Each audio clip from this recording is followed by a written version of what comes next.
Son günlərdə Azərbaycanda hicab məsələsi yenə də gündəmdədir. Bəzi düşünmə qabiliyyətini itirmiş olan şəxslər son günlərdə ortaya çıxıb belə deyirlər. Məktəbli qızlar məktəbə hicabsız bir şəkildə getsinlər, öz uşaqlıqlarını məhv eləməsinlər və bu qərarı yetkinlik yaşına çatdıqdan sonra versinlər. Bu yetkinlik yaşda nə vaxt gəlib çatır, o da heç bilinmir. Mini yubka, makiyaj, dar paltar və s. bunun kimi şeylər. Bunlar uşaq tərəfindən mi seçilir, yoxsa valideyn tərəfindənmi? Təbii ki, sözsüz ki, valideyn tərəfindən seçilir. Yəni bir sözlə hər bir ana, hər bir ata öz övladını özləri necədirsə, onları necə görmək istəyirlərsə, elə də böyüdürlər. Uşağı nə geyinsin, kimlərlə oturub dursun, kimlərlə danışsın, nə yesin, nə içsin, nəyə inansın, bunların hamısını valideyn özü təyin etmək istəyir. Ki, zaten əslində də belə də olmalıdır. Çünki az yaşlı bir uşağın doğrunu yanlışdan ayırt etmək kimi bir qabiliyyəti yoxdur. Müsəlman bir valideyn öz övladına haqq olan hicabı, iffəti, əxlaqı, təsəttürü öyrədir.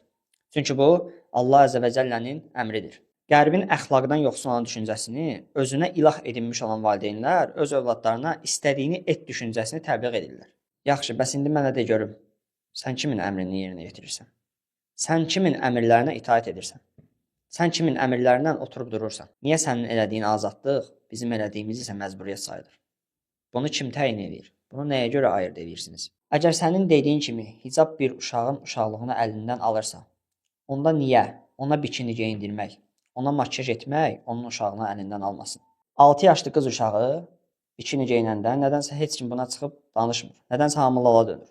Lakin hansısa bir qız uşağı əxlaqlı bir şəkildə hicab taxır deyə həmin lallar çıxıb bülbülə dönürlər. Niyə hansısa bir qız uşağının başındakı hicab cəmiyyətə heç bir ziyan vurmadığı halda sən onun hicabına dil uzadırsan? Deməli, sənin problemin uşaqların seçimləri ilə deyil. Sənin problemin müsəlmanların milli və mənəvi dəyərləri iləndir. Nəticə etibarı ilə görünən odur ki, bütün valideynlər öz uşaqlarını öz istəklərinə uyğun böyüdürlər. Sadəcə olaraq fərq budur ki, bu böyütmə tərzinə azadlıq deyənlər nədənsə heç bir qınağa məruz qalmırlar. Lakin bu böyütmə tərzinə Allahın əmri deyildikdə həmin valideynlər qınağa məruz qalırlar, daşlanırlar. Və əgər sən həqiqətən azadlıq tərəfdarısansa, nə üçün mənim azad bir şəkildə geyinməyim səni bu qədər narahat edir? Məgər biz azad insanlar deyilikmi? Məgər biz müasir insanlar deyilikmi? İndi de mənə, bəs bu uşaqlar kimə bənzəsin? Əxlaq rəmzi olan Məryəm anamıza mı, yoxsa əxlaqsızlığın rəmzi olan Madonnaya mı?